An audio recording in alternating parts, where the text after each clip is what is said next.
recording's probably a good idea. Yeah. We don't need your part. You can stay out of it. You can pretend to talk, and then we just leave you out of the final one. It's on the master recording anyway, so you can't get rid of me that easy. Dang. We've tried.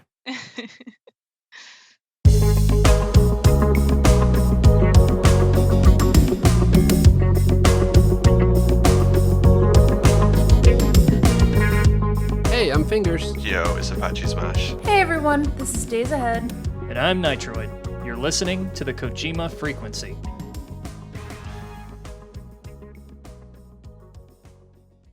All right, y'all, we got Maddie back on the show. It's Oh, That's Raspberry. I'm pretty sure a lot of y'all are familiar with her. At this point, if you're not familiar with Oh, That's Raspberry, you're not paying attention in the Metal Gear space. Last time you were on, you were taking part, and now you've taken over. You're pretty much like Punish Maddie right now, and I've been begging these guys to get Punish Maddie on the show for a while, so we're finally here. Hooray! Yeah, you've been through it all now. You've seen everything. Yeah, pretty much. I was looking at where I was when I was on last time, and I had finished Solid 1 through 3 and Metal Gear, and I was in the middle of 4 and Metal Gear 2 Solid Snake, and look at me now. Yeah, I'm trying to think at this point, like, what haven't you played? What can I even spoil for you at this point? Survive. So I haven't played Survive. I Yeah. haven't played the NES ones. I haven't played VR missions. I haven't played the mobile games. So it's just kind of little bits and pieces now. I could send you my Snake's Revenge Tiger Electronics handheld.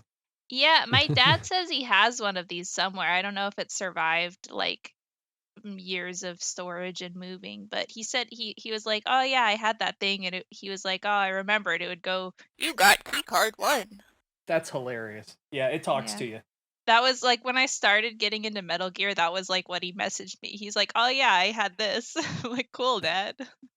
Cutting edge feature of talking to you in like the lowest quality possible. What if you both brought your Metal Gear Tiger Electronics toys and made them kiss at MGSCON too?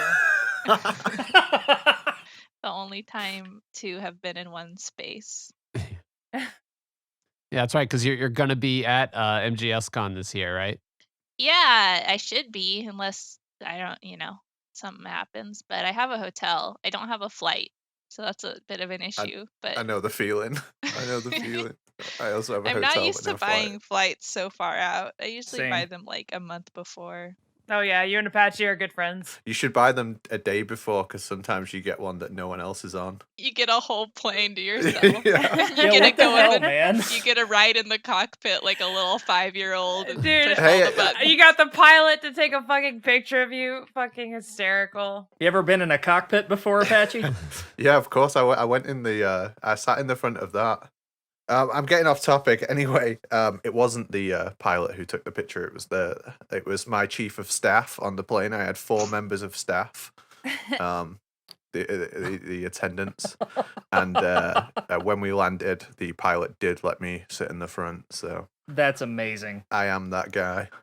It's like you're living your 6-year-old fantasy, but it's also your current fantasy. It was my current. It was literally a dream come true. It is. I know.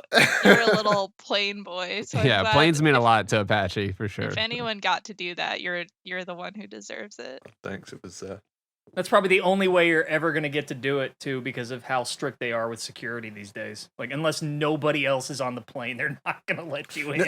It's just more about like how fast like crews have to turn around these days. Like, they land and then they're pretty much going out again. They're like boarding the new passengers to go somewhere else. So it's all about time That constraints. sounds This exhausting. must suck working in plane stuff. I feel like the people who do that kind of stuff have to be super passionate about it. Shout out. Shout out to pilots? Shout out to Yeah. people who work in the skies, keeping us Yeah. all safe. Especially like the flight attendants who have to on like long international flights. It's like, ugh, Oh, yeah. having to I've- deal with a bunch of jerks. I'm so sorry I derailed us talking about I fucking know, planes, like, guys. we could have I'm talked so about sorry. PAX, we could have talked about, like, what we've been playing. I mean, but sorry. I'm so sorry, It's guys. fine. You are, Maddie, it almost feels like you're taking a world tour. First, you have been at PAX East, which it sounds like you were a rock star there, giving out stickers, representing your company. And then now you're going to be at MGSCON, and you're certainly going to be a rock star there as well. I like how it's a world tour and it's just 2 places in America. Yeah. That's the American centrist view. Like, The everything whole that's world. worth knowing is in America. California and Boston. Yeah, no, it was good. It was like it was the first time I'd ever like been at any kind of public event. And our booth was really busy, so I was like working. So I felt kind of bad for people who came up to me because like I was like managing a line and working, and they're like, I like your comics, bye. I was like, oh, thank you. That's so It cool, was though. it was really nice. So many people came up, and they were all really sweet. So it was just like it was a really good experience, and it's something I never had any kind of interaction in person with people who like my comics and stuff, so it was cool. The only thing that happened is like toward the end, I guess it just started going around that there was like free stickers, Oh dear. and so then like some guy came up and he was like, I heard free Metal Gear stickers, and I'm like, yeah, oh, like I was giving them to people who like my stuff, and then it was just like really awkward, but otherwise it was good. Yeah, people can't resist a bit of free stuff at a convention. Oh yeah, con swag is it's the best stuff. If you felt popular at PAX, it's going to be like that times 100 at MGSCon, because I doubt there'll be anyone there who doesn't know you. Yeah. Yeah. Oh, it's gonna be crazy. If we had a focused audience, you are gonna like soar. Oh, I can't imagine. Yeah, I am basically nobody, and I had people coming up and going like, "I heard your voice. Are you Nitroid?" I'm like, "What the? How is that possible?" When you're in a specific community, it's gonna be it's just like so different. I remember there was one time when we were in an elevator and somebody turned to us and said, "Are you guys the Kojima Frequency?" And we're like, "Yeah." And he was like, "Yeah, I was listening to you on the way here." That's cute. And yeah, it was adorable. And you're gonna get like a bunch of that, and I'm really excited about that. Yeah, like times a Yeah, million. it should be good. No pressure. Yeah, this is not to scare you or anything like that. We're just excited for. Just as was brought up in the chat, like definitely either we'll have a booth buddy for you or bring somebody to be that booth buddy to help you with all that, because it's going to be overwhelming. It's me. Yeah. I'm going to be at the Maddie booth selling the Maddie merch. I'll just leave you there. I won't even be there. You can just handle it. Sounds good. You can sign stuff with my name on it. I'll even draw some originals. Yeah, draw little snakes for everybody. Oh man. Put you in a little wig. Maddie's not here, but I'll draw something for you, and you just whip out some post-it notes. I'm subverting expectations. Yeah. And yeah, it's cool because you did invade the last con. Like you sent secret agents. You invaded MagFest with your political propaganda. My God. There's so it wasn't on the level of PAX obviously, but there was at a point where people I was giving them out and people were like, "Dude, I was looking for you this whole weekend to get a flyer from you." And then there was one guy, with the convention being in DC, I think some people are a little paranoid because there was one guy, I came up to him, he had a Metal Gear shirt. I said, support the re-election campaign. And he looked at me like I gave him actual election material. And he's like, no, thank you. And just ran off. And I'm like, I just liked your Metal Gear shirt. Well, it is actual. It is actual. It's real. I don't know what you're talking about. I believe in it. What blew my mind is that there were basically 2 different bits going on in competition with one another, because the Armstrong guy was passing out buttons for his re-election campaign. That's really funny. When I saw that was really great. Yeah, sorry, we played both sides of that. We had them both. Yeah, we were definitely doing our civic duty that day at MGSCon, just helping out. Good. Yeah, no, I was glad I could be there in spirit, but now I can be there in physical. be there in reality. Yeah, I'm at the point where I've started to get really, really excited about it.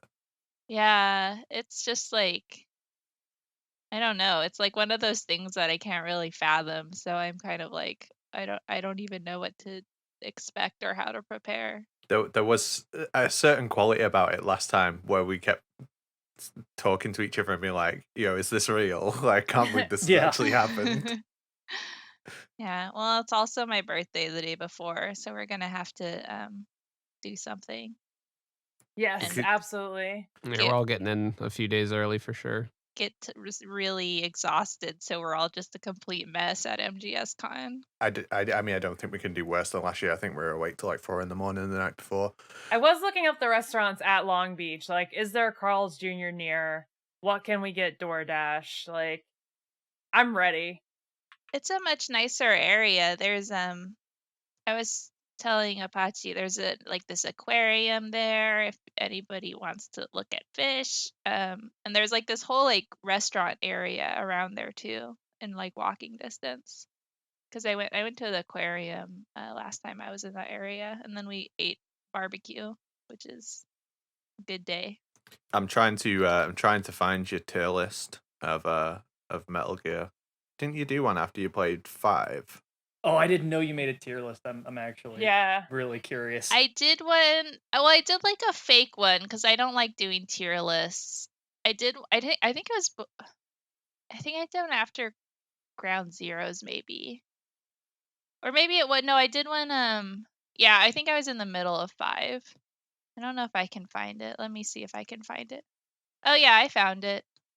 Put it in chat. There's that one. And then I made this one I made a different one about how much I cried. I love that the lowest thing on your tier list is fun gameplay.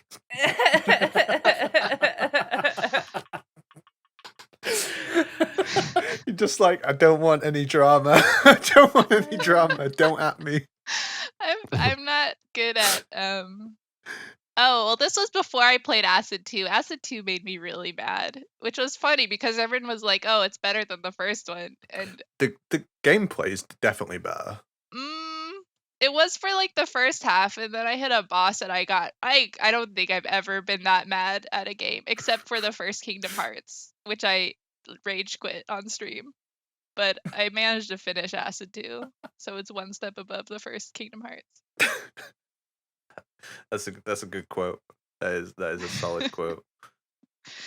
I just think it's really cool that you played it and loved it this much.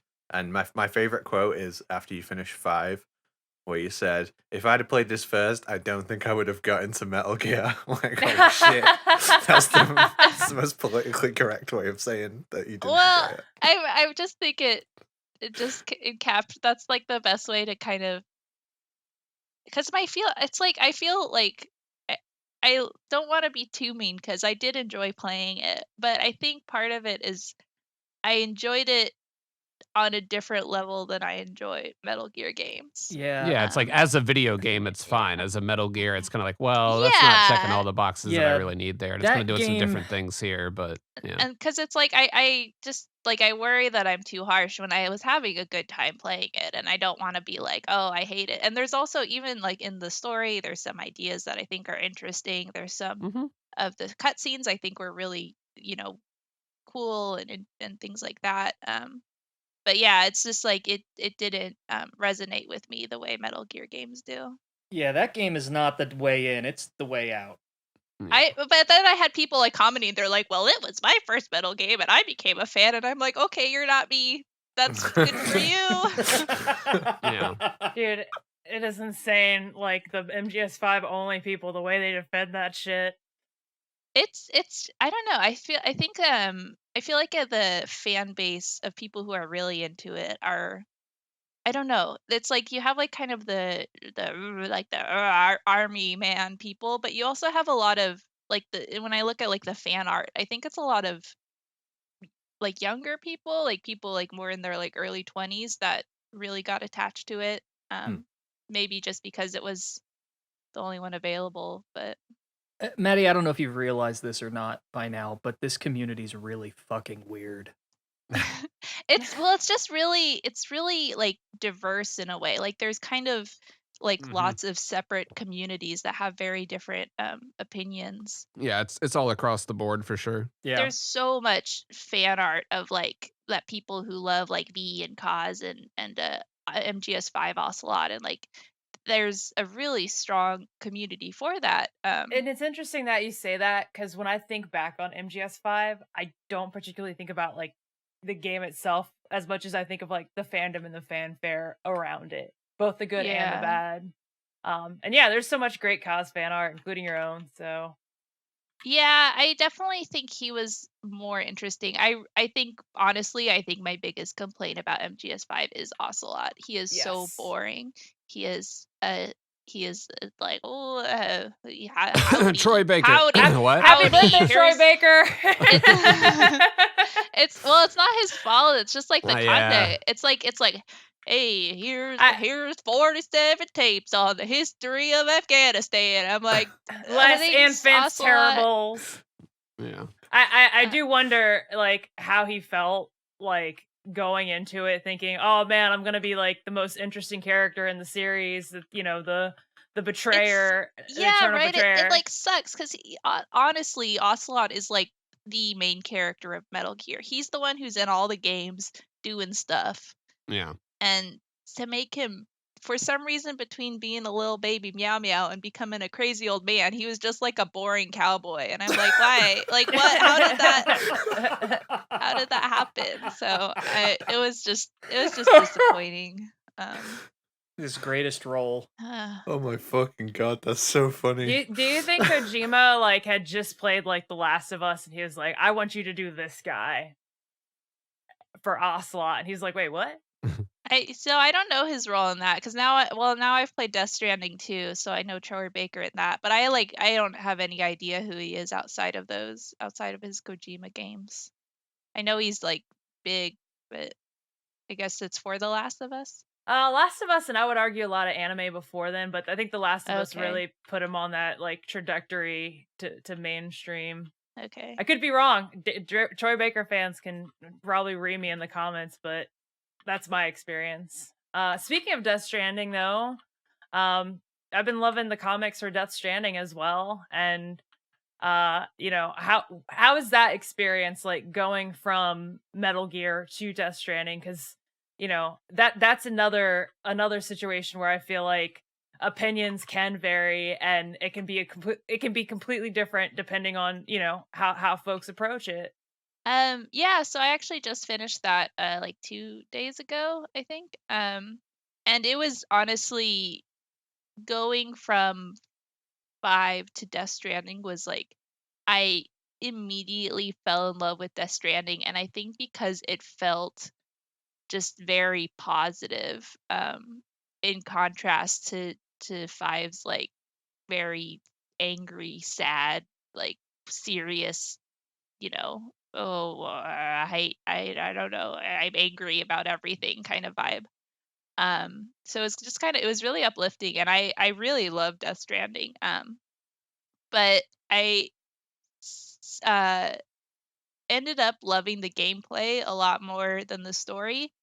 Yep. I Mhm. really love Sam. I really love Sam and BB, and like everyone kept being like, "Oh, I can't wait! You're gonna meet the, dead man and Hartman, and you're gonna love them." And I'm like, oh, I don't really care. I don't really care about these other characters. I don't care that much about this big convoluted story. I like the vibe. I like all the cool sea creatures. It's like neat, but I personally don't like.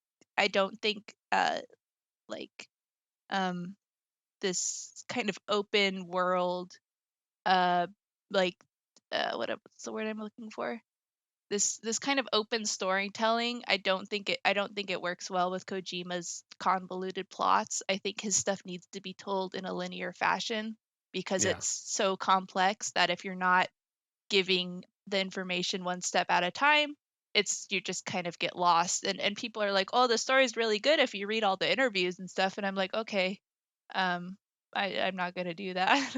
It's also It's like fu- when you choose, like, when do you choose to read those things or like listen to those tapes? Like that was a big yeah, thing and with so Yeah, and MGSV. that's It's like, are you listening to the cassette tapes while you're sneaking around and like while you're right. doing shit, or are you just sitting there for like an hour just listening about hamburgers? You know, it's just like, what am I doing with my life? I remember people telling me like, "Oh, well, you're supposed to listen to the tapes while you play MGS5," and I was like, "Well, I can't do that because I have to like concentrate." But then people were like, "Oh, it doesn't even work anyway because they're constantly being interrupted by like Yeah, they sounds talk from the over it. game." Yeah. Yeah. And I even like I love Peace Walker, but I still think that it suffered from that non-linear storytelling. Yeah, a bit. And because if you have all these, if you're doing these side missions and you're breaking up all the story, it just doesn't, it's not quite as effective. So yeah, it's like I don't know what happened in Death Stranding. I didn't follow any of it, and I'm sure it's fascinating and really interesting, and the fact that it's so detailed and thought out is that takes a lot of effort. I personally like stuff that is kind of left out in the open. Like I don't like things being explained. I like things to kind of, it's like, oh, this happened and that's weird. You don't like, I don't need like everything to be scientifically explained to me. You would Um, really, really like Signalis. yeah. It's weird though, because it wasn't really explained. I mean, they say a lot about it, but I still feel like I didn't really grasp what was going on. I never felt anchored. Mm. But yeah, it's like, well, it's like all the emotional moments like never hit. It's like, Yeah. oh, it's like time to cut the baby. I'm like, okay. It was like time to shoot Amelie, okay. Everyone's just Okay. like, oh, Yeah. and when I did that on stream, everyone was like, wow, you didn't hesitate a bit. I'm like, ugh, like I don't care. To your point, it reminds me of a quote that I remember that was like, when I started playing Death Stranding, I expected to slog through the gameplay to get through the story, Mm. but now I'm slogging through the story to get through the gameplay. Yeah, that's definitely how I felt. I really love Sam and I really love BB. I love their connection, and every time I like did a like sick jump off a ramp and BB was like, "Ah, yeah." I was like, "Oh, this is great. This is like what I'm doing this for." Um and I also think the fight against Higgs is like one of my favorite boss fights in any game ever. Just chucking packages at a dork with a gun felt really good. It was just Beating his fun. ass with a PlayStation. Great. Yeah. But yeah, as far as the story, I didn't get any connection to it. But so I finally like watched the trailer for the second one after I finished it. And I think I'm more excited because it looks very campy. It looks like Kojima's ready to like be stupid again, which I'm excited for because I Yeah. think that's what he's really good at. He's good at camp with heart, and it's just like it feels like he kind of has been missing that in the past few games. It's campy, but it's not lifeless. Right. It Um, feels human. I don't know. Yeah, and so I'm looking forward to it.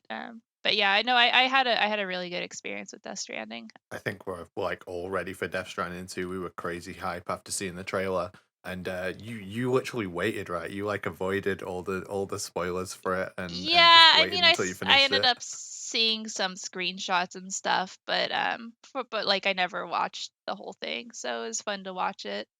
It's cool. It's weird because it feels like I just like don't quite grasp what the feeling of Death Stranding is, like the kind of general consensus, because it seems like overall a lot of people just didn't seem to get it, but it also seems like it was insanely popular, especially seeing like the reactions to the Death Stranding 2 trailer. Like it seems like people are like going crazy over it, and I'm kind of surprised because it didn't seem like the first game had a super strong reaction. It's interesting that you say that because I feel like a big chunk of that Death Stranding 2 reaction was, oh shit, what is this game about? Should I actually play that walking simulator? Okay. So okay. Yeah, it is like just the Kojima hype. Yeah, so and there peop- was also like Jeff just like taking out like 8 full minutes to like dedicate it to that. So it was just, I don't know. Yeah, yeah. It was just. It made was it just, seem like it was a bigger deal to like to the gaming industry, and everybody was like, "Oh yeah, Death Stranding 2 is going to be here soon. Cool." okay. Kojima 'cause has a ton of good faith too, so people are like, even if I wasn't completely into the last one, I'm gonna trust you. Yeah, Yeah. Okay. I mean, I wasn't. I'm not going to go on about it, but I wasn't. I'm not a huge fan of Death Stranding 1, but I was sold on 2. And Okay. even before the trailer, I feel like Death Stranding 2 is going to be a huge return to form. I think it's going to exceed the first one in so many ways. And, Yeah. and I do trust Kojima to deliver. But that second trailer, the trailer for the second game, is fucking exceptional. It's absolutely exceptional. It's just like like I said, it's stupid. Like I mean that in like the most complimentary sense. It's stupid. Like MGS2 is stupid, which is the whole reason I love it. I guess my feeling, my kind of perception of Death Stranding is that like everyone bought it and then no one played more than like the first like 3 hours. Yeah, yeah, I do get that vibe. Which is funny because like some people are saying it's like, oh, like once it's like when you finally I saw a tweet recently that was like, oh, it's like when you finally complete chapter 2 or something, that's when it finally hits people that this is an amazing game. And I was like, man, I was having fun from like the beginning. I just like running around and delivering stuff. I just like being a mailman, I guess. Yeah. I think you get like the motorcycle at that point, and then it's just like, all right. Oh there we yeah, I go. kept Like, ruining all the like nice moments because I like tried to take my bike everywhere, even if there were like rocks, and it was like obviously these rocks are supposed to stop you from taking the bike, and I'm like, I'm gonna do it, I don't care. And so then the song would start, and I'm like, meow, and then just like I get like 5 seconds of the song, and then it cuts out.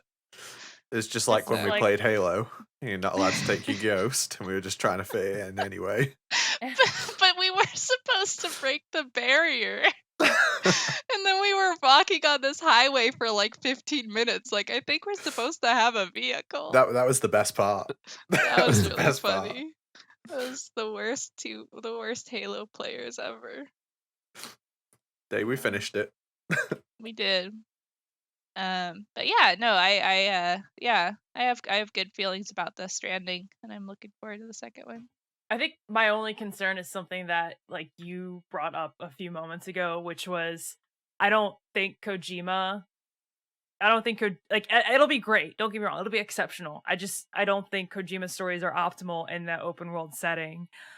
Having that sort of curated experience, I feel like is a lot more conducive. But it'll still be amazing. So Yeah, it'll be interesting to see if he still sticks with like all the text. yeah, because it's like the codec conversations. Like you can play through all of MGS 1 through 4, just like call in and check in whenever, and it's like, okay, cool, this is like a bonus thing, and you might hear a majority of them, but like they're not crucial to the story. So it's just when you see this whole list of tapes, you're like, I don't know which one of these matter or has like the good stuff. So you just have to like comb through it all, and it just seems like a chore almost. And Yeah, it's not the best way to deliver story and context, especially when it's just the Danae, speeches over and over, and you're just like, oh my Yeah. god, this is not a good time.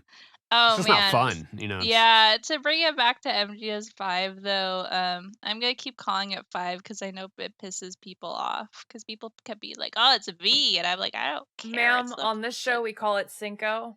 Yeah, we Do you? we had to come to a common denominator there to figure this out. Yeah. Okay. I well, feel can like call it- people who like that constantly like their opinions on Metal Gear boil down to like, oh, but that's one's not canon or shit like that. It's like I literally don't give a fuck, mate. Yeah, I do not give a shit what you call it. I know what you're saying when you now. What I want to know is, are you talking Ground Zeroes or the Phantom Pain? Because those are definitely different I mean experiences, too. technically both because I'm talking about overall vibe, but more the Phantom Pain, where I made a tweet that just kind of about the vibe being very serious compared to the other games, and people kept trying to like fight me. They were like, no, it's funny, you can put stickers on your box, and I'm like, no, it's have you played the other Metal Gears? It's like Yeah. comedy is like an inherent part of the other games. Even 4, there's just like in the story, in the cutscene, there's it's wacky and It's a definite tone ridiculous. shift. Yeah, no, you're not wrong And at all. it's like, yeah, you could put a sticker on your box. They're like, what about the hamburger tape? And I'm like, cool, there's 11 minutes yeah. of I was so disappointed. Everyone kept being like, oh, just wait till you get to the hamburger tapes. And I'm like, No. I'm like, it was like I was like 11 or like 17 minutes, and I'm like, okay, it's just like this is the like the bar for comedy in this game is this Yeah. very, very long conversation about hamburgers. Okay, that's fine. Yeah, so I always say it's really fucking dry. It's like, good job it's set in a desert because it's such a fucking dry game. Especially, I know we brought him up before, but Ocelot, oh my god, he's just like dry exposition, man. He's so boring, and he's so cool in all the other games. Yeah, down. every once in a while you could get like a little comment, like when you would scan the animals, and he's like, "Don't ride the goat," and I'm like, "Oh, Ocelot." That was like the little moments of joy. But I feel like most of the humor I got out of it was just my own Yeah, it's very dour. negligence. So I'm surprised that I did manage to do a lot of comics about 5, but that's just because I can do a lot of comics about Snake being stupid. So it's just like, here's Snake being stupid with new technology. So it ended up working out. The game definitely does ride on the babyfication of its main characters. I feel like they were some of your most fun streams, though. You playing Yeah, 5. yeah, it's like it is. It's one of those gameplay streams that's fun. It's like the ones that are fun to stream can be totally different than the ones that I enjoy the best. I like Portable Ops is some of my favorite streams I did, and that mostly comes down to how janky it is and the fact that we could name the troops. Name all the characters, yeah. Yeah, and so Shout like out to Dr. All Poop. What is it? All fart, no poop. All fart, no poop. The star of my poops playthrough. Just people. I'd be like, what should I name this guy? And people would be like, Mr. Legs, and I'm like, all right. And so then I like am trying to play this game, and it's like, who should I bring along? Oh, we'll bring along Mr. Legs, and so it's just like stupid. And yeah, that's but a whole different experience than just like sitting there by yourself, just like dragging Yeah, these people. well, This and sucks. But yeah, making it like a community thing and just getting everybody involved. It's And fun. that's too, it's like out of the 3 recruitment ones, like that, I enjoyed being able to name my guys in that one. And then when I went on to Peace Walker, I'm like, oh man, I can't name my guys anymore. But they all had like those little yearbook quotes in their profile. And that was like one of my favorite things to do during my stream is to look at all my new recruits and read their funny little quotes and be, they're just like silly things. They're like, oh, I'm gonna work hard so I can feed my kid or whatever. I'm like, these are so like silly. And then when I got to 5, it was like, oh, they have funny names sometimes, but that's it. And I was like sad because it's just like now they're just a bunch of boring guys. Yeah, sometimes they're lying about their stats, and you're like, oh god damn it, I thought that was S Soldier. Really. Did they do that? I didn't pay enough attention. Yeah, it was like I forget what the trait was. It's like I think it was like Boaster or something like that, but like it wouldn't actually be their stat in that certain field. So yeah, you had to not trust those guys and pick them up. People kept warning me because I like would Fulton every single person. And they're like, you don't want, you're gonna regret it. Just don't Fulton every guy. And then when I got to the stupid like quarantine thing, I had like 700 troops, and it took me half an hour to go through all of them. Oh my god! It took so long for me to get through that. The way you just said that, go through them. Holy fuck! It was miserable. I was just like sitting there scrolling and clicking and scrolling and clicking. I was like, this is thanks Kojima. Your quarantine comic that you made of that is so fucking funny as well. Thank you. I was gonna be like, oh, should I explain it? And I'm like, that's not. No, go research it. You have to go research for yourself. Go to my website. I have all my comics on there. It's the easiest way to read them. I do have a friend who is getting through the series for the first time. One of the good things to come out of the Master Collection, he's actually able to get through it on the Switch. And as he's going through the series, I've been sending his your comics in, I guess, chronological order along with how he's playing. So that's been kind of a funny exercise. Yeah, I've had a few people mention that, which is it's just like, I don't know, it just makes me happy that like, if it's like, oh, my friends finally play this, now I can show them your comics. I'm like, oh, that's so sweet. He got to the part where Snake deflects his butt comment, like right when you wrote that, hey, you got a nice butt comic. So it was like, it's perfect timing. It's funny though. It's like, people are generally really nice to me, and I feel very fortunate being on the internet where people are nice to me most of the time. But every once in a while, I just get like frustrated by some of the comments I get, because I'll like that comic. It's like, hey, it's a comic about, Snake, about it's commenting on Meryl's butt, and the comments will be like, oh, this is funny because it actually happened in the game, and I'm like, that's the joke. That's the joke. You suck, McBain! Yeah, or I did the one about like after that I did like one of Snake punching Gray Fox, and he's like, Gray Fox is like, oh, I can't believe I'm getting hit by the famous Solid Snake. And then the comments are like, well, it's funny because actually he would like that. And I'm like, like, do you think I'm making these comics and not realizing the joke I'm making? It's just like, I don't know. It's your ability to constantly accidentally reference the games that you're drawing comics of. Yeah, It's like, exactly. how do I keep doing this? Just start feigning surprise, like, are you serious? Yes. Oh Can my you show god. me a Yes, clip? please do that. Thank you for telling me. This changed my perspective completely. I see this comic in a new way. I'm so much funnier than I thought I was. Be like, man, I need to rewrite it now, and then just post the same thing.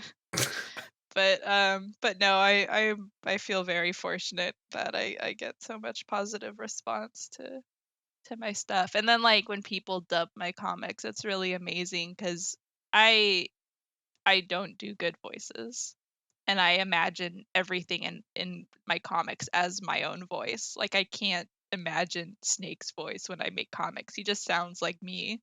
So then when people like actually voice my comics, I'm like, wow, it's like it feels so much more real.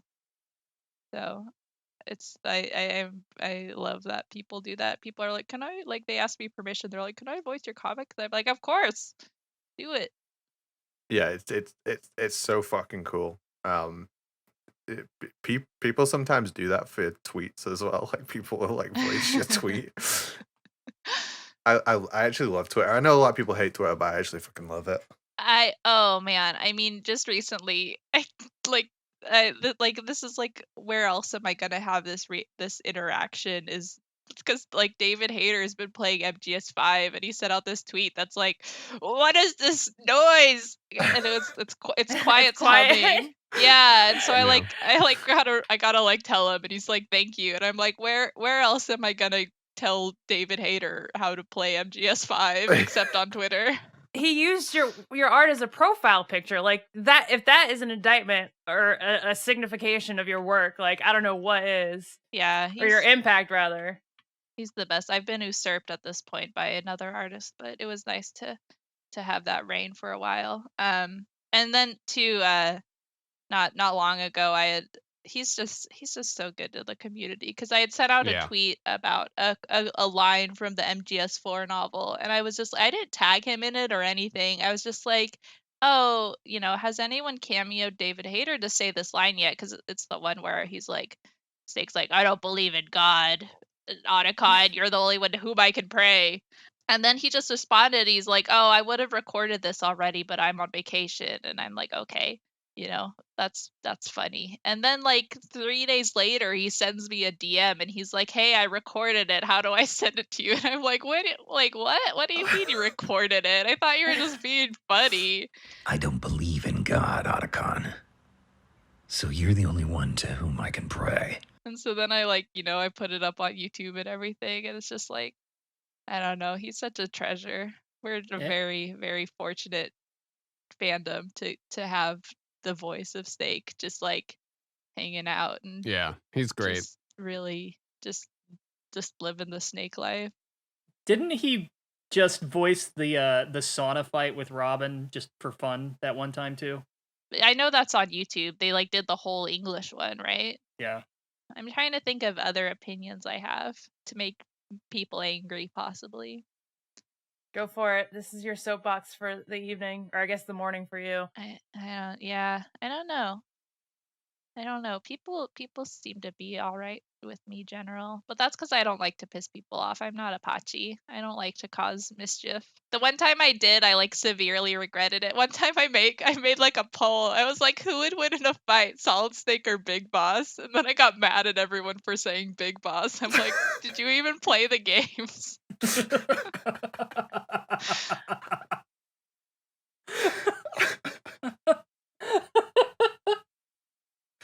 I do think because there are so many games and they came out at so many different periods of time, and some people have only played like this, some people have only played 4, which is like wild if you play them all. Yeah. Or they've only played 5, or they only played 1 because they had a PlayStation in the 90s and they got done playing Final Fantasy 7 and it happened to be there. Like, so many people have a specific view of the game, and the game constantly rewrites itself and changes its own rules and history.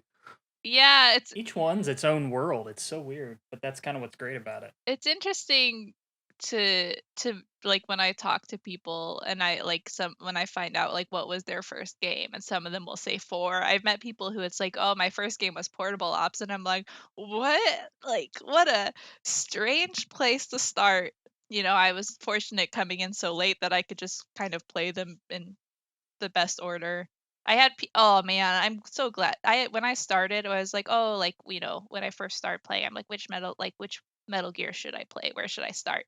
And there were some people telling me to start chronologically, and those people are stupid and They're wrong. they're Why would they do wrong. You that? don't do that. If See- anyone ever tells you to, like, it's cool to do that like your second playthrough, but like if it's your first playthrough, don't do that. This is why we like you. We were literally having a conversation with DRK, and he was like, don't ever stream that shit in chronological order. It's just not optimal. Like, Yeah. I can't imagine most people getting through it. Yeah, it feels like the flow would be so weird. It's like if you're a fan of the series and you like playing all of them, it's like, yeah, it can work that way. But if you're going through the first time, it's just gonna be weird and jarring and it would confusing constantly too. spoil you. It would yeah, constantly tell you narratively what happens. speaking, the story Yeah. beats just make more sense. Yeah, just winks to the camera and stuff. Yeah. It's like, oh, who's this riding mask guy? And you're just like, wait, what? The whole like Metal Gear Solid 3, the whole thing is like it expected you to play the previous ones. And so it's like Yeah. if you start with that, it's like I don't get half of the things that this is talking about. It tells you a bunch of spoilers in the credits. Like there's a part after the cutscenes where it just tells you a bunch of spoilers. You would ruin so many games for yourself. And just the actual whiplash of the change in tech of the games and the years that they were made in. It'd Yeah. be so fucking Yeah. weird. Yeah, imagine Yeah, going when you from climb that- MGSV to Metal Gear 1 on the One, MSX. it's so Yeah. fucking jarring. Yeah, it's definitely hard to go backwards, especially just going from like just PS3 going back to PS1. Even that's just like such a weird transition Mhm. control wise. The game's controlled so uniquely amongst themselves that no other Yeah, game really yeah. controls like them either. So you have to kind of get into that mode. Yeah, it's like going between 2 and 3. It's like Mhm. it's so different. It's like playing a different game because they control so differently. Yeah. And I'm lucky that, I've played video games my whole life. So like playing the MSX ones wasn't like, oh, these games are old and I don't know how to play them. I'm like, well, Yeah. I played NES games as a kid, so it's like, no, it's not. Yeah, aren't you the only person on Earth who's ever completed The Lion King?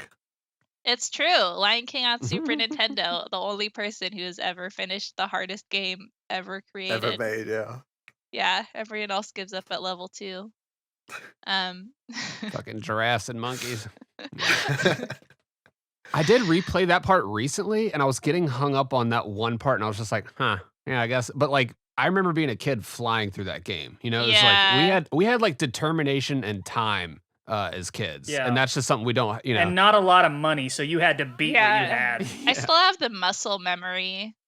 That one for some reason stuck with me. Ones that didn't was I remember playing Donkey Kong Country some years back, and I think the minecart level took me like 32 tries. Like I just like Mhm. couldn't, like my muscle memory was gone. But for some reason I remembered all the secrets. I was playing like with a Yeah. friend and I was like, "Oh, just fall down here. There's like a barrel." And I'm like, "Why do Mhm. I know that? Why do I remember this?" They after project it 20 so years. well, though, in those games. They kind of lead you to Mhm. them. They're really smart. Not in the first one. In the Not in the first one, first they're one? literally just off cliffs. In the It second was just one, a hole. You had to trust it. Yeah. I was Yeah, like, Maybe I I'm think thinking this is 2 it. and 3. it's literally the only reason I knew they were there was because we had the strategy guides growing up. Yep, In the that second, guide was dope. yeah, and the second and third ones, they like, yeah, they kind of like it's like better designed. But in the first one, it's literally just like it looks like any random pit, and you're just like, oh, I just know there's a barrel down here. Don't trust me. No, I'm excited to see you play the NES ones. I mean, they're definitely like NES hard. I mean, Snake's Revenge is like Yeah, the Adventures of Link of the series, where you're just like, huh, this one's different. Like, yeah, and I'm um, like, I'm trying to my best to complete all these, and I'm not above like save scumming for some of the meaner Yeah. ones. I did it for, I think so far the only time I've saved scum was for the acid games, and part of that is because those games are stupid, mhm. and they make me angry, and I'm not, and they're like, it's like the combination of 3 different types of games I'm bad at, so I just like I didn't have the patience for them. Yeah, I do not like card games. Like, How about that music though? Yeah, oh man, the intro to Acid 2 is so freaking, what a banger, man. Some of the best fucking music in the series, in my opinion. I Yeah, love no, the Acid OSTs. I'm really glad I played through them, but I'm never going back to them. I am done. The best part about Acid 2 was when I finished it, I got a trailer for Metal Gear Solid 4. And I was like, "Oh, let's watch this." And it was like the old trailer. So I'd like never seen it before. It was really fun. I would say the problem with Acid is like if you want to play a Metal Gear game, there's better Metal Gear games. If you want to play like a card-based game, there's way better card-based games. It just doesn't do anything that well except music. Yeah. And I know there's some like big fans of it, and I'm glad there's people who love it, but it was a struggle for me to get through those. it's not for me. Yeah. Yeah. I haven't talked about Ghost Babel yet. Ghost Babel? I don't know which one it is. I know it's supposed to be Ghost Babel, but I always call it Ghost Babel, and I always will. I think it's Same. a British versus American thing, so maybe you're just doing the American way. I always thought of Sounds it. right. I grew up Southern Baptist, Babel, Tower Babel. Yep. I could be Tower of wrong. Babel, Tower of Babel. That was good. I'm not as immensely in love with it as everyone else, but I am in love with the art and the sprite work. I think that is just absolutely incredible. I think it's a feat for a Game Boy Color game. I got really mad at that stupid colored box, stupid Yeah, it's puzzle. the worst. Yeah, I And the hated music that. and the, The yeah, worst talk part of about the like game. worst music in the series. That shit. Yep, we've talked about that on the show before. Like, I think I saved scum through the final boss on that one too, just because I think it's one of those bosses that's like really long and it's multiple stages, and if you lose at the second stage, they send you all the way back to the beginning, and I was like, yeah, no, not doing that again. But no, I have a lot of respect for it. It's just Game Boy Color aesthetic in general is like one of my favorites. I don't know what it is about the colors and the particular size of the sprites, but the little running snake, his little bandana and everything is just like such a gorgeous little sprite, and yeah, yeah, so super impressive for a Game Boy Color game. Like, just at that definitely. time, it was just like, whoa, okay. And And, I like, still have having no the idea how that got an E rating. Yeah. and having like the codec in it and everything was really incredible. And VR It's- and multiplayer, like all the VR stages. And Yeah, the like, fucking it multiplayer. it feels more like MGS1 than like the MSX games, which is Anecdotally, there was, take it with a grain of salt, but there's been a story since the 2000s about how the game sort of was born out of a bet between two branches of Konami to see if they could make a game as fleshed out as MGS1 on something like the Game Boy Color, and they were like, yep, sure, we'll do it. That's awesome. So I don't know if that's true, but that's been passed Yeah, around it's for a a long fun time. story either way. Whenever I think about Game Boy Color, I just think of all like the shitty shovelware games that get thrown onto it, and how many like bad games there are on the Color. Because there's some great games on the Color, but there's so many bad Well, it was games. still, I mean, it was that era of, I don't know, I guess like maybe the late 90s to like 2008 or something, where every single movie had to have a game on every single platform. And so Yeah. Every it's Disney like, show, like every Nickelodeon TV show. yeah, had a Corey in and the thing. then house. it was like funny. It was funny though, because then like every once in a while there'd be like a really good one. I remember like the Lilo and Stitch game on the Game Boy Advance is like amazing, and it's just Yeah. like kind of random to have, you know, one of these licensed games. Yeah, Advance had some amazing good Lord of the stuff. Rings and the Lego But games I slap. remember like when I suddenly like came to the realization that like licensed games weren't a thing anymore. I think like one of the last ones was like Cars 2, maybe. Because I think what happened was mobile gaming came up, and so then every movie's like, oh, we'll just make it mobile app instead. But it was way cheaper. yeah, but it was like you don't see that anymore. Like you don't see games coming out for every movie like they used to, and so that was like a very specific era that has been over for 10, 15 years. The closest of modern equivalent I can think of is that like shitty game with Will Smith in it that came out like last year, but like everybody just found out this year when there was an article about it that it flopped. Yeah, I had no idea about that. I've never even heard of it. Yeah, no one has. Yeah, They didn't tell anyone they were making it. That's why it flopped. It's like the biggest secret.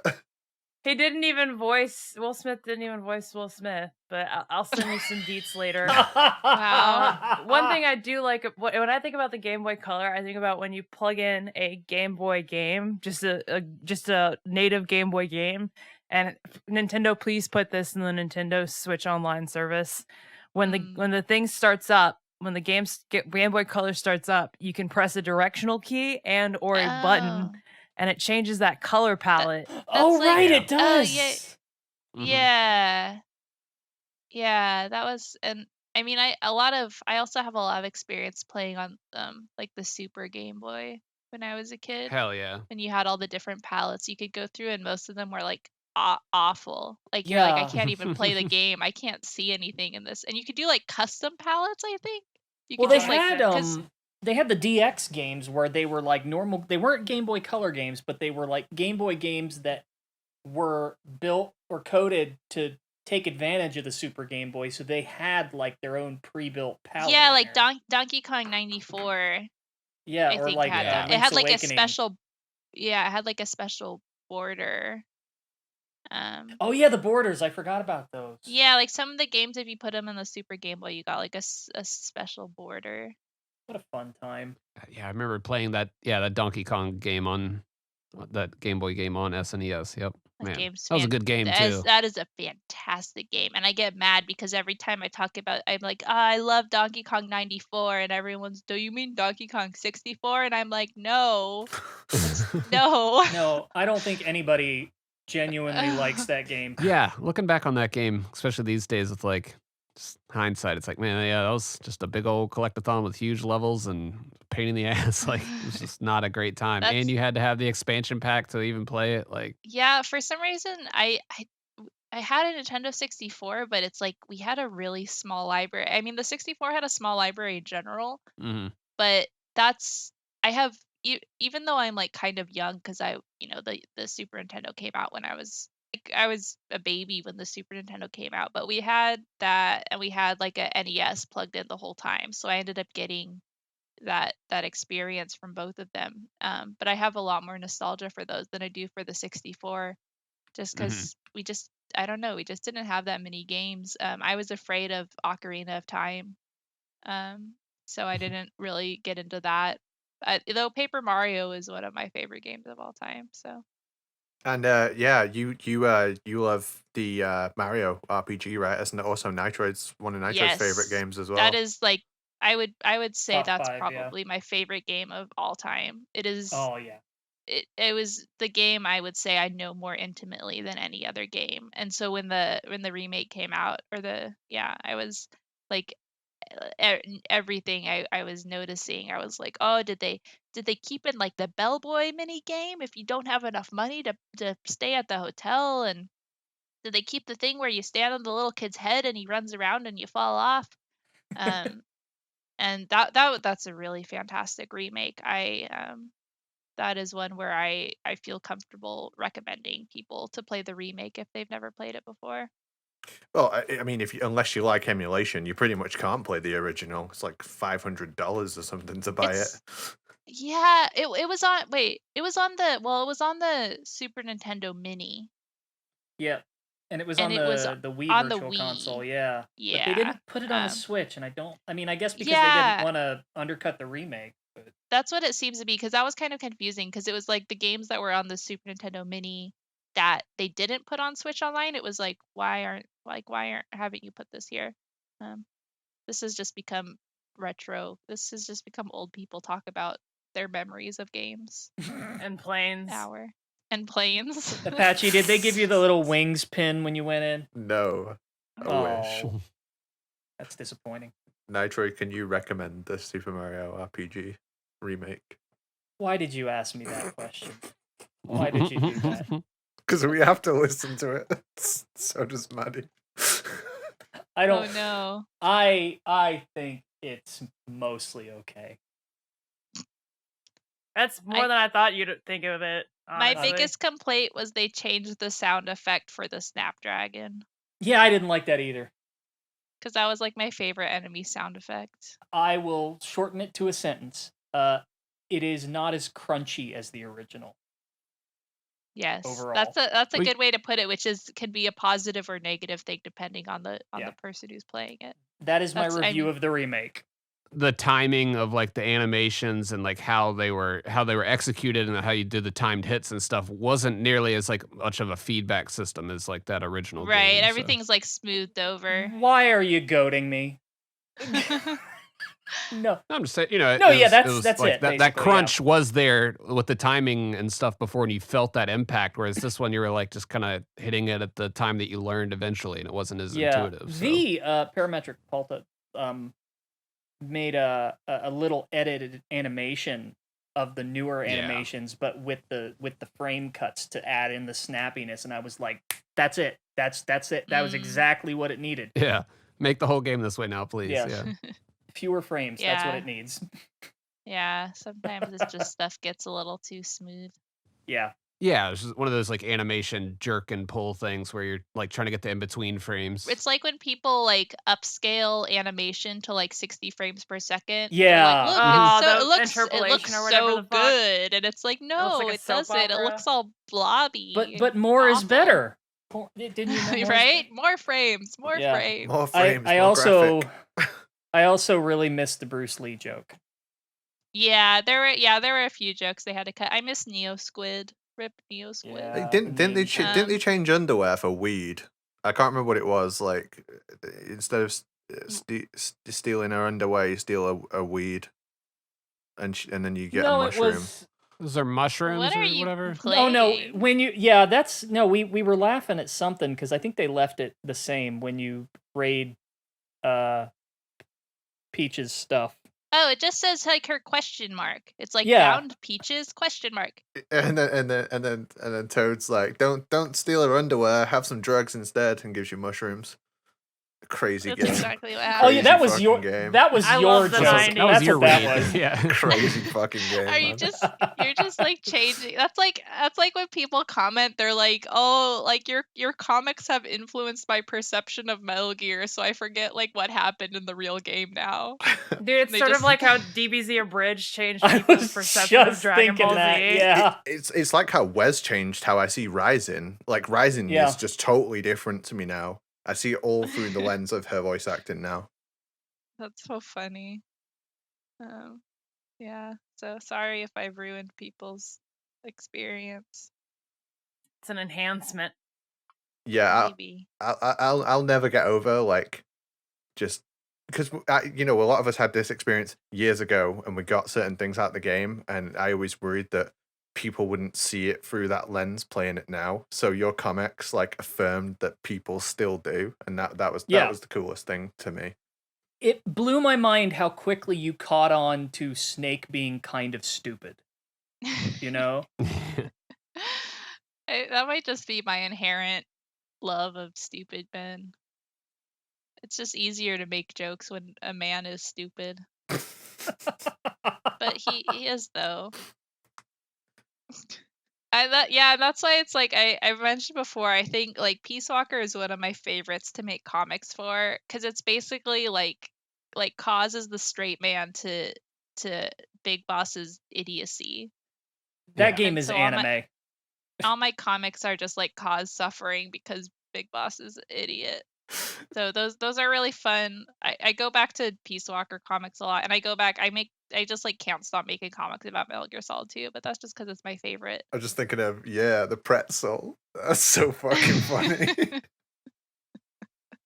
I know this is Phantom Pain, but I can't stop Mhm. thinking about the one where they're watching him to see if he's gonna eat the ashes. Oh yeah, that was like one of my longest. I think that was like 4 separate comics. Where it's like slowly going to eat the ashes.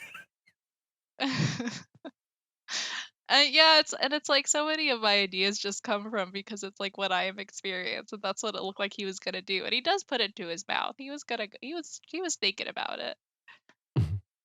You got a little in there. Yeah, didn't taste good though.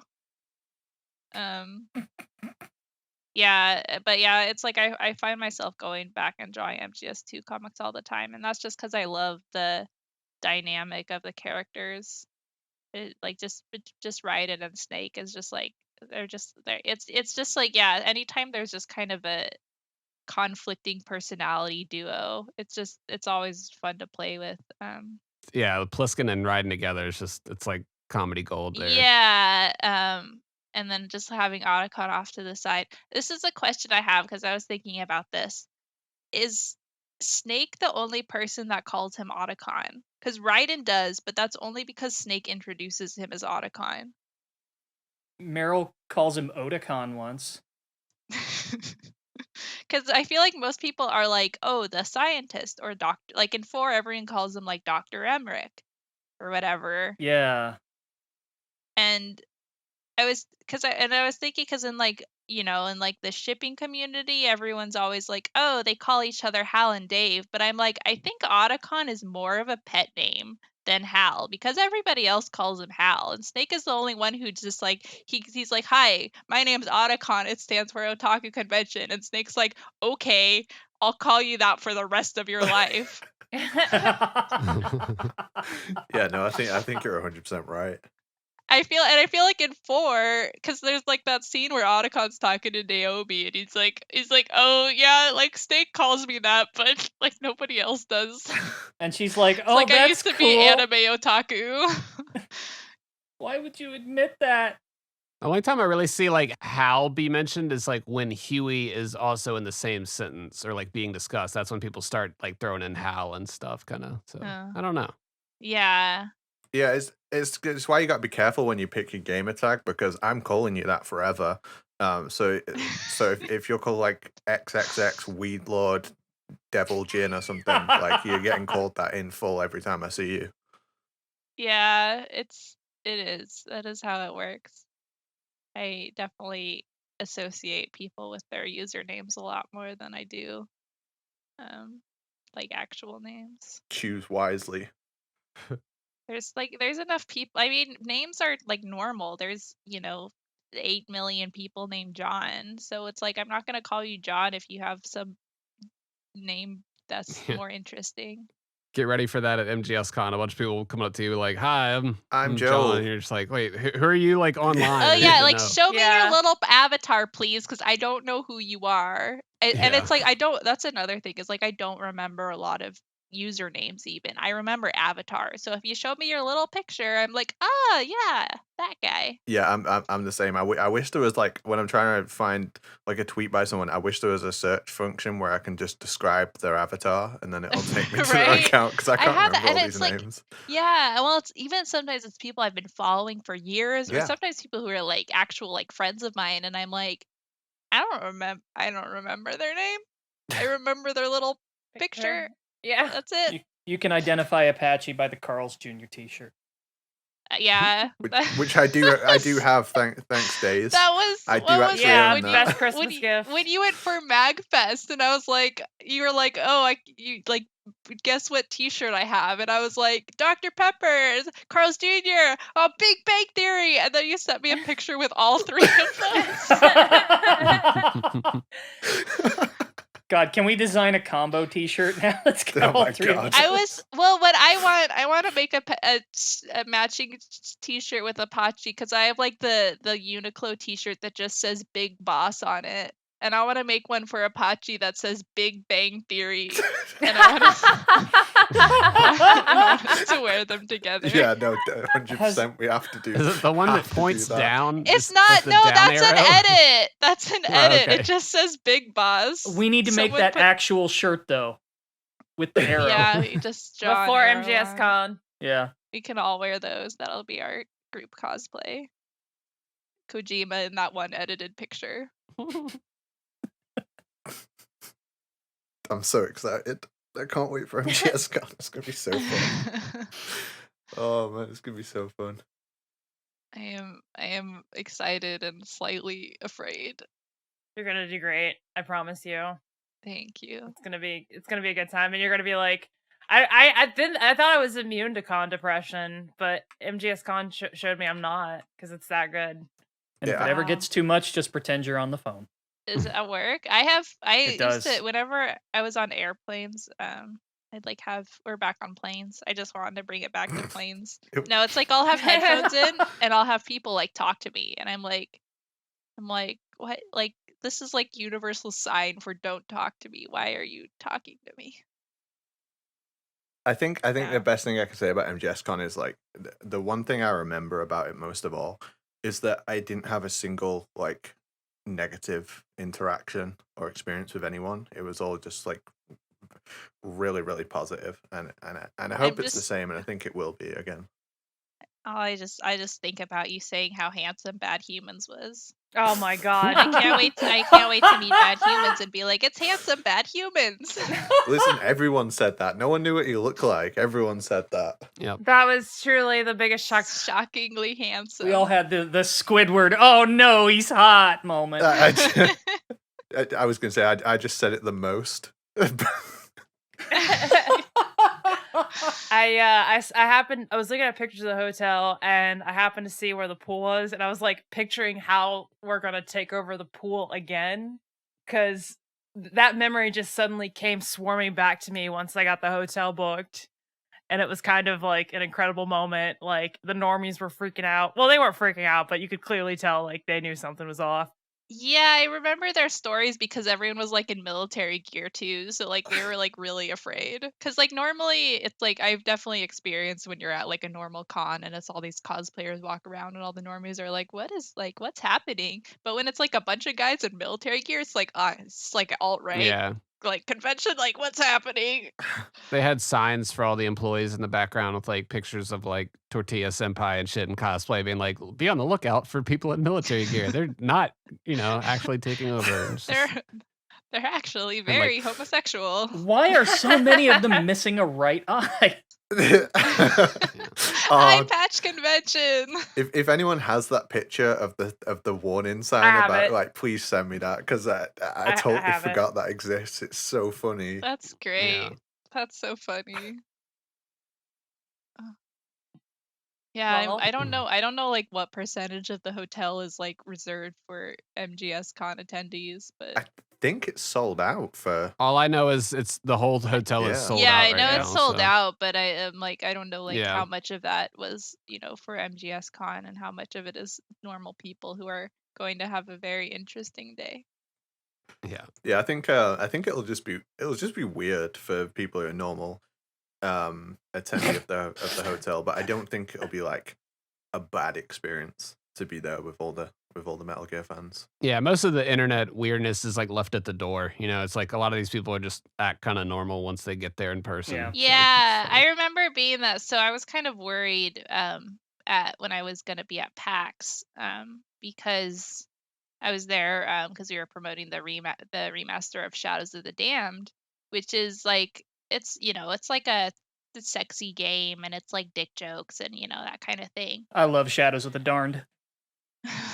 Well, what we got is we keep having comments because there's the whole kind of like, oh, games are woke now. So we kept having people be like, oh, you guys are gonna censor it, are you? And then there's like this other part where it's like people are like heralding it as like an anti-woke game. It's like, this is when games used to be good.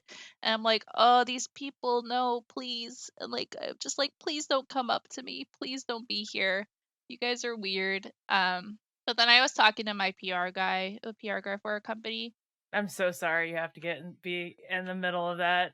Yeah, and the PR guy, he was just like, "Oh, don't worry, those guys don't go out in public. You don't have to Yeah. worry." It's actually Like, legit. It's true. Damn. It's 100% it is true. though. Yeah, like nobody like was weird, and everyone was Yeah. excited. Like every once in a while I'd hear kind of like an offhanded comment, like of someone in the background, but otherwise, no. People are. It was kind of like.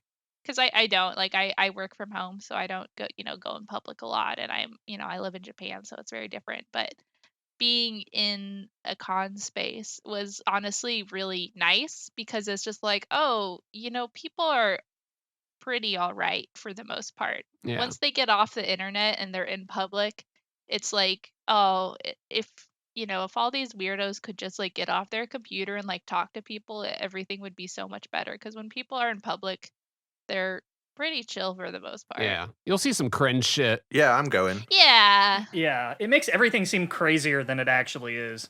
Yeah, you'll definitely see Yeah. some cringe shit at conventions and some just Yeah. like questions and stuff where you're just like, oh my god. But for the most part, it's not like where it's gonna like make your experience negative, like Apache was saying. Yeah. I plan to be cringe. Yeah, You definitely. just kind of make fun of it and go, what the fuck was that guy talking about? Like, Yeah. we got asked yeah. one question. I remember I was like trying to ask. I was like, "What did that person say?" Like, and I wasn't with it at all, and just couldn't really parse it, and was just like, Oh, I don't know, yeah, just what was move that on. question? That's like I don't remember. Like, I could never. Wasn't it like what kind of person would you recommend? No, This don't try and podcast remember the for. question. I remember him repeating it, and No, I I was wanna like, remember it. I understood Getting- the question less the second time.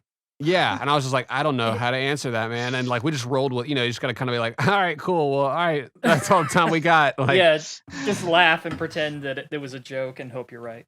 yeah. Oh yeah, I do that all the time. It works, especially if I don't understand someone's Japanese. I go, ha Dude, I do that in my job, and it's all Yeah. English. Like, yeah. What was that one tweet where if you don't know how to respond to something, you just say, well, it's really just about finding that balance, and like that makes everybody happy. Mm. Yeah, I feel like I should start doing the snake thing where I just repeat people's things back to them. it works though. It's a good like deflection tactic. It's a good way to carry on a conversation when you don't have anything to say. Until they catch on to it, and they're like, wait, are you just repeating every last thing I say? God damn it. Repeating what you're saying.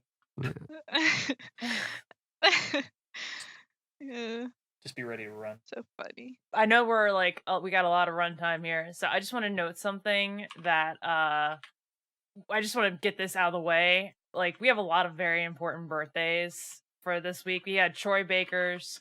We had Final Fantasy VI, which was very important to me. Its 30th birthday. The most important birthday, however, was the 10th birthday of the Fiddle remix. Hell yeah. Oh, yay! I used that as my helicopter the entire playthrough, all 50 hours. That's of amazing. MGS5. And it was just like everyone was so sad when it was gone too. They're like, oh no, the bitch copter. This copter. It's just like, yeah, I don't know. There's just something very satisfying about every time the copter just flying in going, bitch, bitch, bitch, bitch. Yeah, it's really weird. Like, I mean, the whole like being at MGSCon last year, hearing a whole room of people like chanting that back at me, I was just like, this is the only place that this can happen on Earth, I think. Like, and it's just, yeah. Yeah. It's been wild Y- how much that's spread and how many people have, used it in videos. And I'm just grateful and thankful for it all. And most people kind of know me as like Yeah. the fiddle guy. And I'm just like, that's fine. If that's your if that's your portable ops to get in here and see what else I can do, that's fine with me. But That's a good thing to be known for. I have that kind of I don't like know how much my stuff spreads out of Twitter. Like Twitter is the only gauge I have for anything. Um so it's always surprising when people are like, "Oh, like I found your comics on like Facebook or something." And I'm like, "Oh, okay." That like I don't have an issue with it. It's just kind of this like I have no idea. And I also don't, I have a lot of followers, right? I yeah. have almost 90,000 followers, but like that like what does that mean? Like it's not like a you can't really kind of grasp like how big your reach is with that, especially when there's, I'll see like a news story about some streamer and then I go to their profile and they have like 3 million followers and I'm like, I've never heard of this guy. Yeah. Yeah. And so it's kind of like this. It's like, well, I have a substantial following and I feel like I have a pretty strong impact and a fair amount of people know who I am. But it's also like in the grand scheme of things, it's still very like small.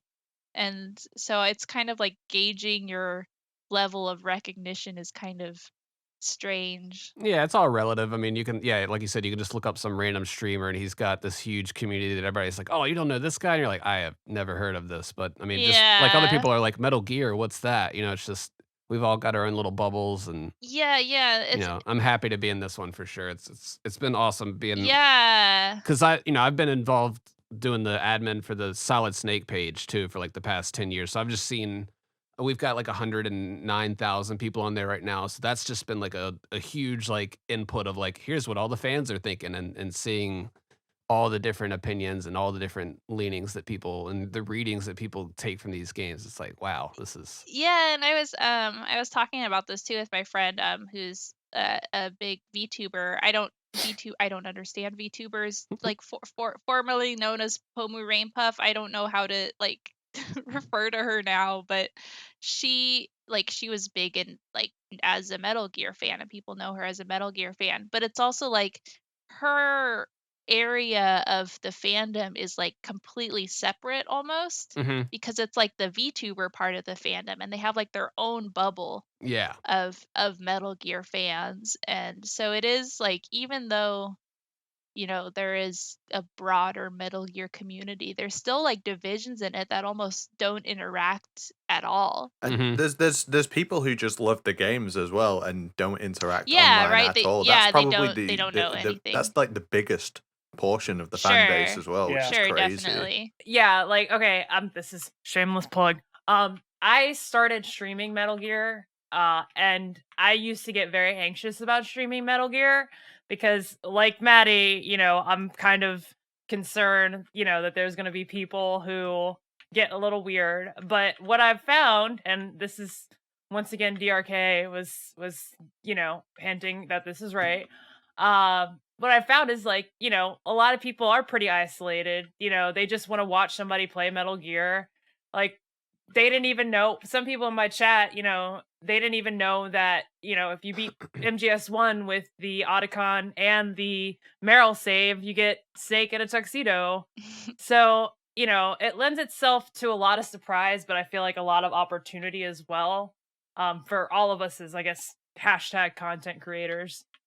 Yeah. Yeah, there's something for everybody. Like, just and even us, we're all still finding out new shit about it, and just going like, damn, this game has just always got something new that we're like figuring out. I mean, in the speed run section, there's you guys finding out new shit. Yeah, no, I found something I didn't know the other day, right? So in Metal Gear Solid 2, the first time you go to the bridge where the claymores are, and you get the first call off Mr. X, Mhm. and he's like, call me Deep Throat. Oh, I know. I didn't know that if you never get the radio call at that bridge, you'll get it after you beat Fortune, right before you go through the door on where the elevator is on the top of strut A. You'll get it there instead. And I'd never seen anyone get the radio call there before. I never knew Oh, that there wow. was a failsafe for that. So like even now, like Yeah. as much as 2 days ago, I found something new about the game that I didn't know before. Yeah, there's so many things like that. I got really excited. I mixed up that failsafe with the failsafe you get for Deep Throat calling you in the minefield versus calling you first time in the like the gas hallway. So I thought you were saying that you learned it from my stream, and I was like, yeah. And then you said MGS, Yeah, and I no. got sad, but it's okay. I just learned about that SOCOM thing, like, because I always picked up the SOCOM whenever I did, any gameplay of it. So I was watching I think it's a DRK stream when they were talking about that. Don't move. And, it plays the different music even when Snake doesn't have his gun yet. It's just that's a really neat little Oh, detail. wow. You fucking ate my gun.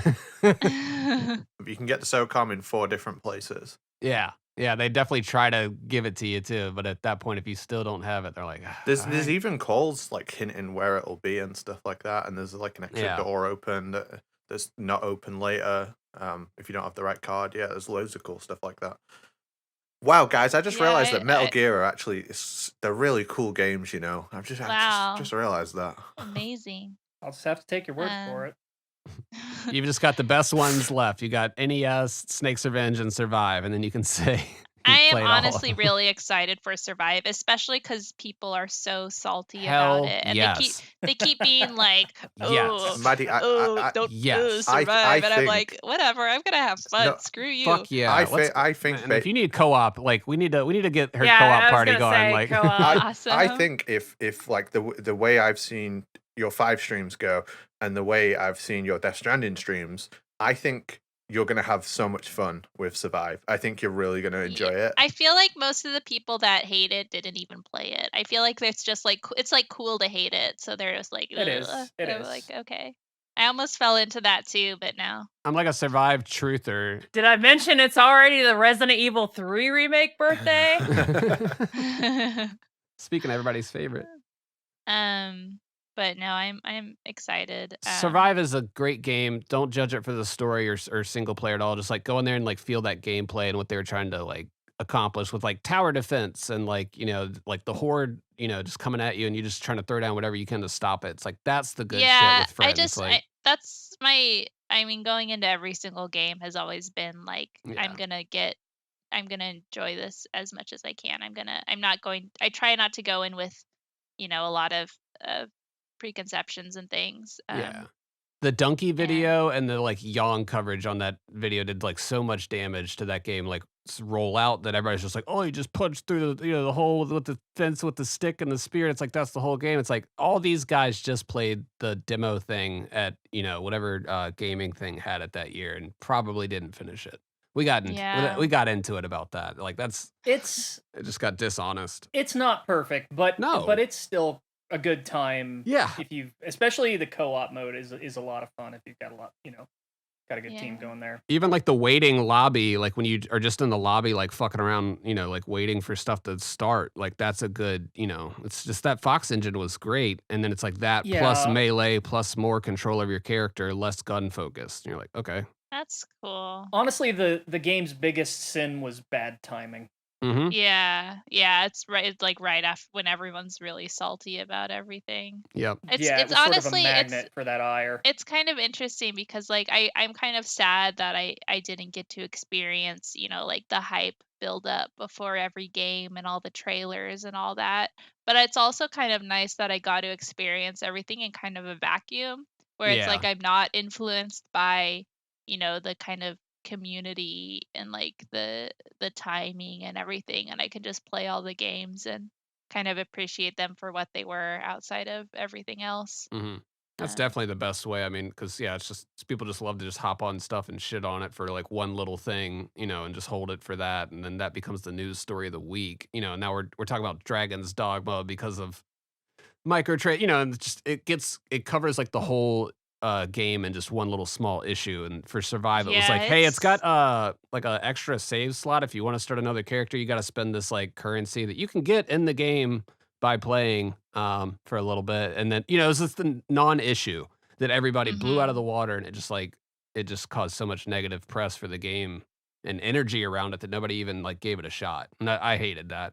I do think it goes back to like there's a large number of people who play games who don't interact online within the discourse. That's like say the majority of players, Oh, and there is absolutely. a Yeah. large player base online. There's a large part of the discourse online of people who don't even fucking play these games. Like there Oh, was yeah. there was a Mhm. huge wave of that during the Master Collection of people Mhm. who simply they weren't even playing the game. That was so frustrating.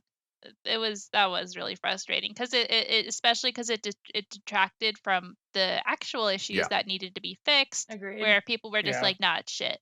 Like it sucks. It's terrible. And What's it's like okay, it has issues, and they've been really good about patching it.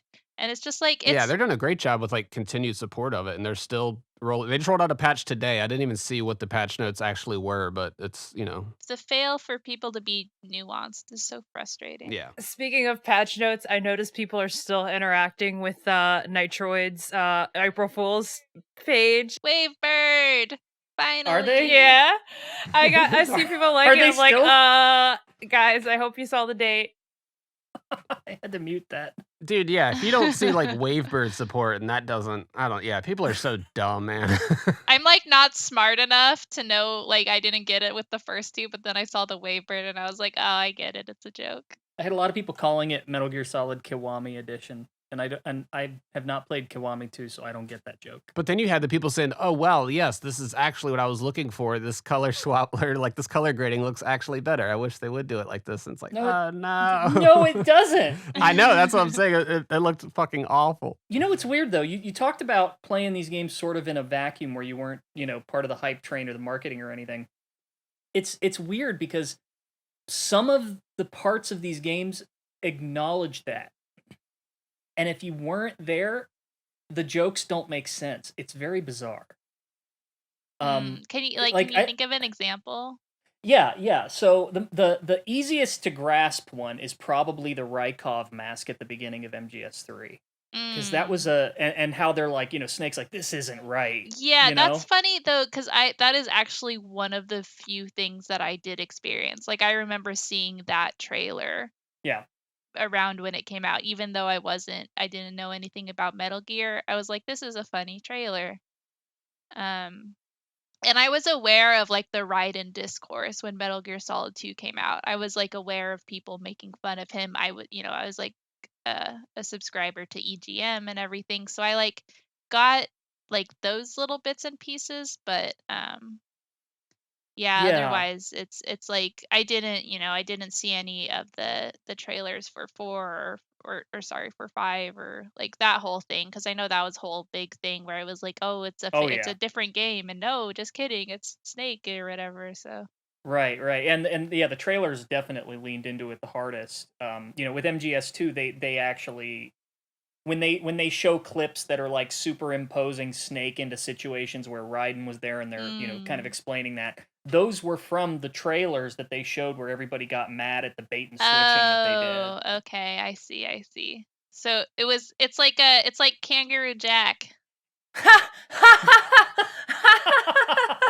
I hate that I know that. I was pissed about that too. I wanted that fucker to talk and rap the whole movie.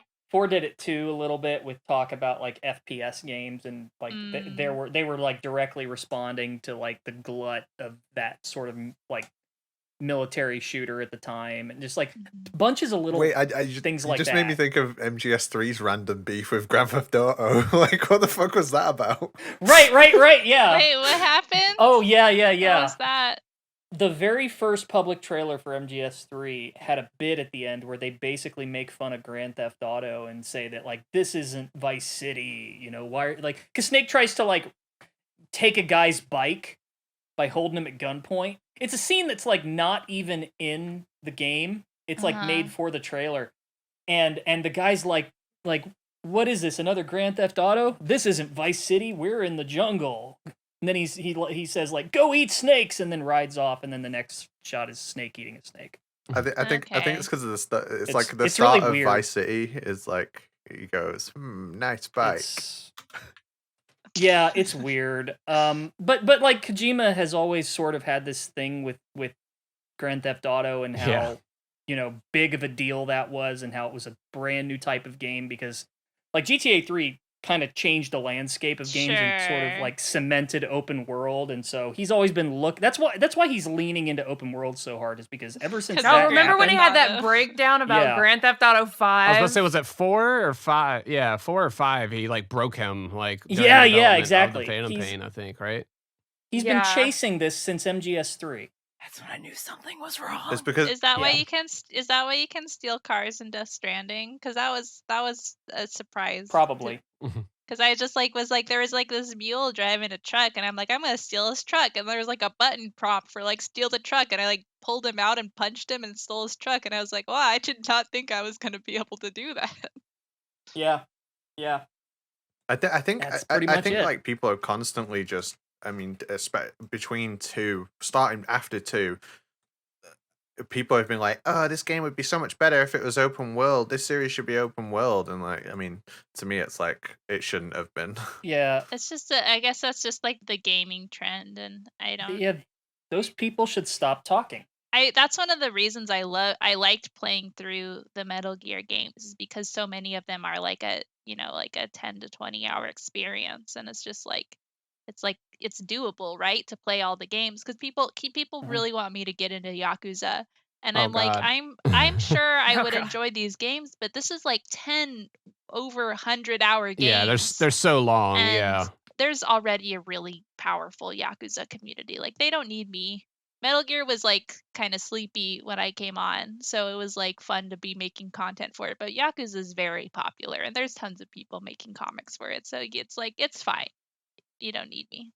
Metal Gear shares a lot of DNA with Yakuza, weirdly enough. I guess that leans to me. Well, Nitroid, I want to hear more about that, but that leans into another question I have for you, which is something that, we've had discourse about, which is, how did it feel both in terms of like metrics and just overall feeling when, like you said, the community went from like sort of a sleeper dormant state to we've got Delta, we've got the Master Collection, like, what experience was like that for you as Yeah. that's Raspberry? Well, I mean, part of it though, I've mentioned this before, but it was like, even though people were like, oh, the community was so dead, it was like, when I came on, it was like not. There was a really strong community. It was just kind of smaller. But like when I came on, there were lots of people, making fan art. You guys obviously are part of the long-term Metal Gear community. So when people are kind of like, oh, you like revived it, I'm like, well, no, it was pretty powerful. It was just a little quiet. Yeah, it was definitely a period of like inactivity for a while though, like between all the announcements, where even we were kind of like, guys, what are we gonna be talking about this week? There's nothing. All of a sudden, it was like, bam, bam, bam, bam, Master Collection, Yeah, all this stuff. which was like, I think I came on at like a really good time, because it was like out a year and a half maybe before that started getting announced. So I got to kind of revel in nobody but me making content for it. So I was like, I get to steal all the people that want Metal Gear stuff. The I perfect heist. honestly, I was kind of like anxious, not like in a bad way, but I was like kind of nervous about how big it was going to get after Master Collection, and it didn't. It was a lot less than I expected, and I guess maybe it's just because of how the game cycle is nowadays. It felt like it got hit by negative press like that first week. Everybody shat on it. Some people called it a scam, and then it was like, oh. And then and then they put out Delta, and everyone got excited again. But yeah. it's just like the cycle is so fast these days. I think of like, because I rarely do comics when something is modern. Like, I'm always just doing whatever I'm playing at the time, which is usually anywhere from like 5 to 30 years old. But the one time I was like doing it as something had just come out was for the Resident Evil 4 remake. And that was like the biggest my comics have ever been, because I was, directly in That trending time, yeah. Yeah. But it goes so fast. I mean, it's just like after like 3 weeks, it's like an old game now. Yeah. And it's like nobody talks about it anymore. And it's just that the cycle of things is so quick now. And which is, I feel like Delta's going to be a lot different than the Master Collection, because obviously the Master Collection is a re-release of older games, and it's, it's great and it's so exciting to have them more accessible. But I feel like a lot of the people who wanted to play the games emulated them, or it's a lot of younger people, especially, I think, just watch streams. Like, they don't necessarily feel the need to play games. They just watch playthroughs of them or read about them. And so I feel like a lot of the people who wanted to be into Metal Gear maybe already were. So maybe it hit that community that we talk about, like the more average community of people who just play the games and don't, talk about it online. Yeah, there's only a few people that I heard that were like, I'm gonna wait until the Master Collection comes out, then I'll experience all the, like you said, a lot of people had already kind of gotten in there via emulation or hunting down the old games or watching it. Yeah, and so I think that's maybe why it wasn't as like a bombastic change, but I feel like Delta is gonna be pretty different because it is a modern game. Because again, there are a lot of people who aren't interested in playing games if they aren't modern. So I think it's gonna hit a much more powerful and broader audience when Delta does come out. Yeah, I think Delta's going to be absolutely crazy, regardless of how the game is. I think it's going to be a wild time. Yeah. We'll all be there. Yep. Yep. And we'll all be at MGSCon 2 in July. Let's see. Yeah, I think we can probably wrap here, Maddie. If you want to plug like where Sure. people can find your stuff online and where people can sometimes buy your stuff online and support you. Yeah, you can I am Oh That's Raspberry. It's just the letter O, that's Raspberry. It is a Simpsons reference. Oh, that's raspberry. I am there. I'm on Twitter mostly. That's my main thing. I have a website, othatsraspberry.com, where I archive all my comics. So if you want to go through 400 plus Metal Gear comics all at once, that's the way to do it. Everything is of it like linked to on my Twitter. So I have like a Patreon, and I stream on Twitch. Oh, that's Raspberry. So you're welcome to check out any of that stuff. Yeah, and yeah, I open my store from time to time, but that's kind of hard to advertise because it's very fleeting. Gotcha. Well, keep an eye out for that. You post about it on your socials and stuff. So if you want some Maddie Yeah, swag, I'll be, and I definitely I am hoping to do the first ever print volume of some of my comics for MGSCon. So hopefully that works out. ooh, awesome. Yeah, Yeah, I because want a lot one of of people have those. been asking about I that. want a So signed one. Yeah, can you like yeah, I want one of those. All right, Maddie, thanks for coming on the show again. We really appreciate you. Look forward to what you come out with next. thank you for having me on to talk about airplanes.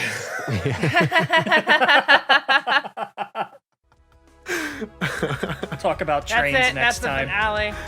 Oh my god. I probably will cut some of the airplane talk. No, leave that shit in. How dare you? It was Have a fucking day.